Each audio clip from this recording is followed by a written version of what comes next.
Welcome to sure success. I hope you guys are doing great. तो मैं आप लोगों को पढ़ा रहा था टेंस। तो मैंने कई दिनों से वीडियो अपलोड नहीं कर रहा था क्योंकि मेरे एग्ज़ाम्स के थोड़े प्रिपरेशन करने थे मुझे। तो मैं आपको पढ़ा रहा था टेंस। तो मैंने पिछले वीडियो में आप लोगों को पढ़ाया है टेंस, और जिन्होंने भी यह वीडियो नहीं देखी हो ज़रूर से देखिए, मैं आपको लिंक डिस्क्रिप्शन में दे दूँगा। तो पिछले वीडियो में मैंने आपको क्या पढ़ाया था, पहले तो है टेंस का डेफिनेशन और आपका टेंस कितने टाइप्स के होते हैं। तो इसमें मैंने पढ़ा दिया था आपको टेंस का डेफिनेशन, मतलब कि टेंस क्या है यह आपको पता चल गया था, और टेंस कितने टाइप्स के होते हैं, और वह थे पास्ट टेंस, प्रेजेंट टेंस और फ्यूचर टेंस। और इन्हीं 3 प्रकारों को 4 भागों में बांटा गया था, जैसे कि आप सभी लोगों को पता है जिन्होंने भी वो वीडियो देखी हो। और टोटल हो गए थे आपके 4 या 12 भाग, और इन्हीं 12 भागों को मैंने आपको समझाने का वादा किया था उस वीडियो में। शायद आपको याद होगा, तो ज़रूर से समझाऊंगा मैं, लेकिन उससे पहले मैं आपको समझा दूं कि अगर यह 12 भाग आपने समझ लिए तो पूरे टेंस आप आसानी से समझ जाएंगे। लेकिन यह 12 भाग हमें आसानी से समझ में आए, इसके लिए मैं कुछ सुविधा करना चाहता हूँ। यानी इसको समझने से पहले हम एक चीज़ समझ लेते हैं, बहुत ही इम्पॉर्टेंट चीज़ है। इसको समझे बिना आप टेंस नहीं समझ सकते, तो आप इसे समझ लीजिए, और वह है सब्जेक्ट, ऑब्जेक्ट और वर्ब। यह 3 नाम आपने कहीं ना कहीं सुनी ही होगी और किसी न किसी जगह यह यूज होती ही रहती है। तो इनमें से सबसे महत्वपूर्ण चीज़ है वर्ब। तो वर्ब को हम हिंदी में बोलते हैं क्रिया, या कह लो कोई काम, इसे हम वर्ब कहते हैं। सब्जेक्ट का मतलब कोई भी व्यक्ति, जैसे कि मैं, तुम, राम, राजेश वगैरह वगैरह। और ऑब्जेक्ट का मतलब है कोई चीज़, मतलब कि कोई वस्तु। अब ये तीनों मैंने बता दिए हैं। अब तीनों समझ में आने के लिए हमें कुछ एग्जाम्पल लेने पड़ेंगे, मतलब कि कुछ एग्जाम्पल्स के द्वारा आपको ये अच्छी तरह से समझ में आ जाएगा। तो एग्जाम्पल है, मैं फुटबॉल खेलता हूँ। मैं फुटबॉल खेलता हूँ का मतलब है आई प्ले फुटबॉल।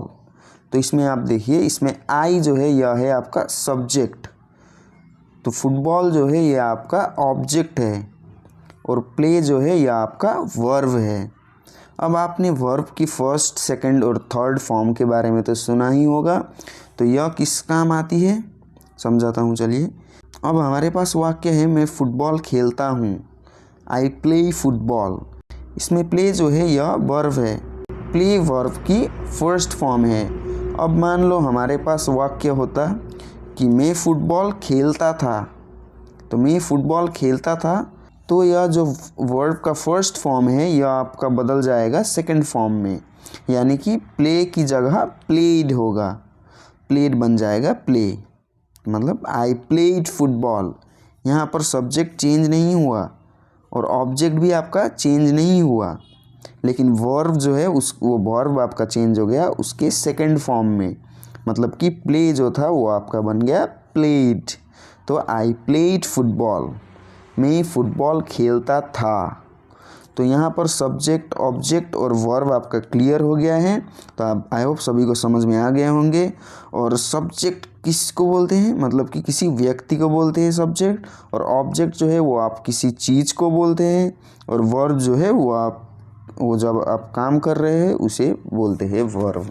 अब हम चलते हैं हमारे उन टेंस के 12 भागों पे जिन्हें समझने से हमें टेंस समझ में आएंगे, और इन सब को मैं एग्जाम्पल दे दे के समझाऊंगा। तो एग्जाम्पल को समझने के लिए सब्जेक्ट, ऑब्जेक्ट और वर्ब का समझना बहुत ही ज़रूरी था, इसलिए मैंने आप सभी लोगों को पहले ही वर्ब, ऑब्जेक्ट और सब्जेक्ट समझा दिए हैं। तो अब हम शुरू करते हैं इन 12 भागों को समझना। तो आज के वीडियो में मैं आपको समझाऊंगा इंडेफिनिट टेंस, मतलब कि तीनों ही टेंसेस के इंडेफिनिट, मतलब प्रेजेंट इंडेफिनिट, पास्ट इंडेफिनिट और फ्यूचर इंडेफिनिट।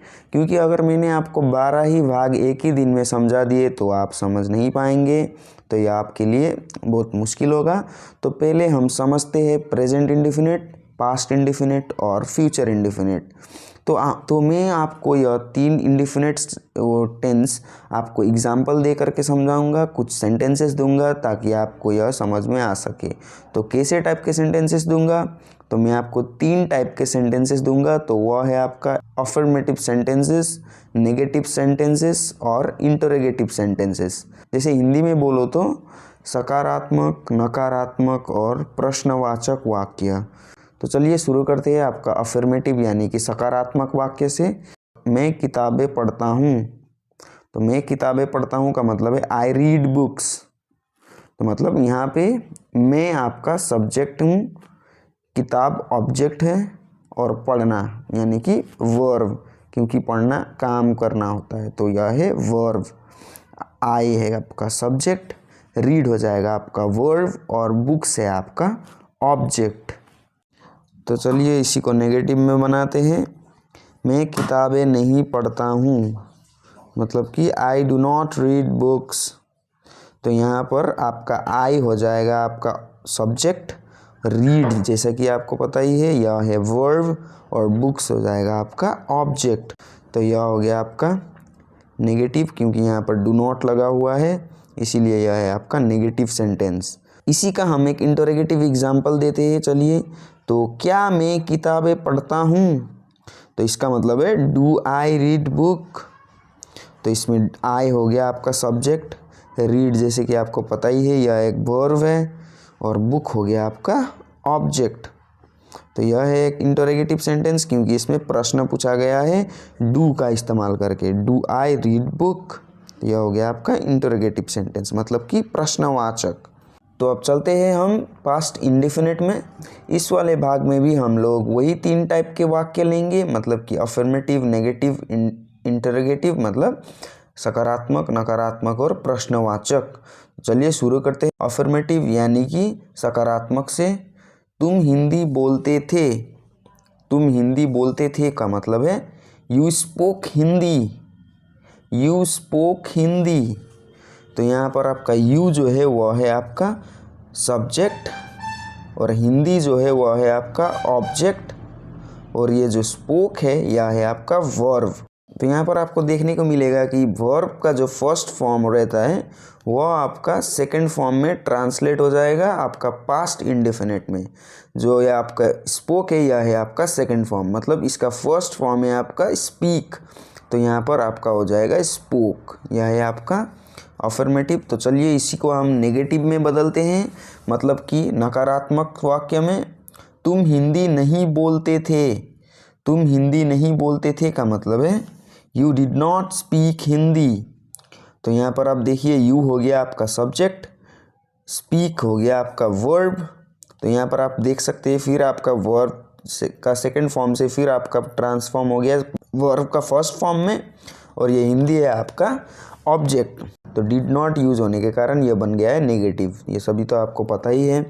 तो आपका इसी को बदलते हैं हम इंटरोगेटिव में, मतलब कि प्रश्नवाचक में। तो क्या तुम हिंदी बोलते थे? क्या तुम हिंदी बोलते थे को आप बोलेंगे डिड यू स्पीक हिंदी।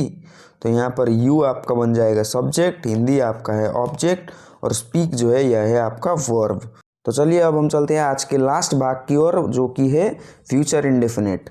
तो चलिए फ्यूचर इंडेफिनिट को भी हम इन्हीं 3 एग्जाम्पल से समझाएंगे, मतलब कि अफर्मेटिव, नेगेटिव और इंटरोगेटिव, जिसको हम बोलते हैं सकारात्मक, नकारात्मक और प्रश्नवाचक। तो चलिए अब पहले हम इसे सकारात्मक यानी कि अफर्मेटिव सेंटेंसेस के द्वारा समझाने की कोशिश करते हैं। आप हिंदी बोलेंगे।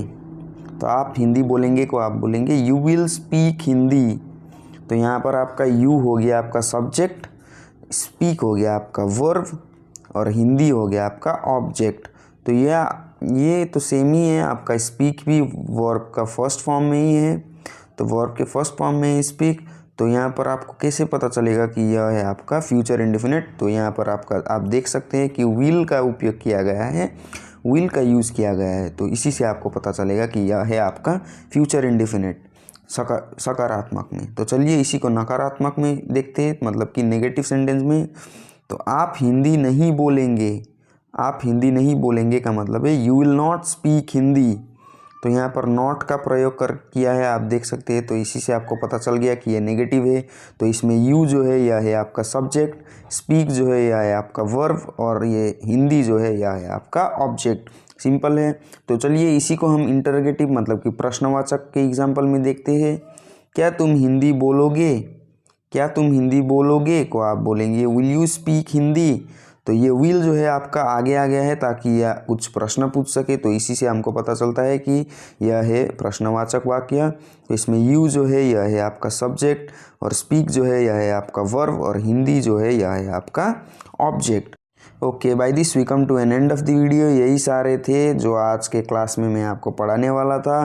तो आज के वीडियो में हमने इंडेफिनिट टेंस को कम्प्लीटली समझ लिया है। तो आज के वीडियो में हमने प्रेजेंट इंडेफिनिट, पास्ट इंडेफिनिट और फ्यूचर इंडेफिनिट समझ लिया है। अगली वीडियो में मैं आपको समझाऊंगा पास्ट कंटिन्यूअस, प्रेजेंट कंटिन्यूअस और फ्यूचर कंटिन्यूअस। यह तीनों मैं आपको अगली वीडियो में समझा दूंगा। तो चलिए, अगर आपको वीडियो पसंद आता हो तो ज़रूर से लाइक कर दीजिए, और अगर चैनल पर नए हो तो सब्सक्राइब करके बेल आइकन पर प्रेस कर दीजिए ताकि हमारे लेटेस्ट वीडियो आप तक आसानी से पहुंचे। तो चलिए, मुलाकात होगी अब आपसे नेक्स्ट वीडियो में। तब तक के लिए धन्यवाद। जय हिंद, जय भारत।